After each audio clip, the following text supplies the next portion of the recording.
বাক্সাৰ বন সংমণ্ডল বিষয়াৰ বিৰুদ্ধে লুণ্ঠনৰ অভিযোগ। নাওকাটা বন শিবিৰত দিনে নিশাই চালানবিহীন ডাম্পাৰৰ পৰা 500 টকাকৈ ধন সংগ্ৰহৰ অভিযোগ একাংশ বিষয়াৰ বিৰুদ্ধে।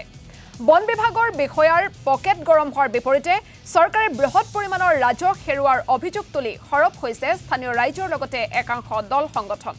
বহুবাৰ অভিযোগ দিয়াৰ পাছতো সংশ্লিষ্ট কৰ্তৃপক্ষই ব্যৱস্থা গ্ৰহণ নকৰাক লৈ ক্ষোভ উজাৰিছে স্থানীয় দল সংগঠনে।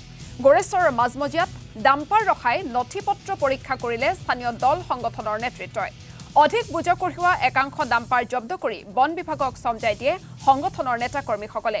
সমগ্ৰ বিষয়ৰ তদন্ত কৰি উচিত ব্যৱস্থা গ্ৰহণ কৰিবলৈ বিটিআৰ প্ৰধান প্ৰমোদ বড়ো আৰু বিটিআৰৰ বন বিভাগৰ কাৰ্যবাহী সদস্য ৰঞ্জিত বসুমতাৰীক আহ্বান জনাই স্থানীয় ৰাইজৰ লগতে দল সংগঠনৰ নেতৃবৰ্গই।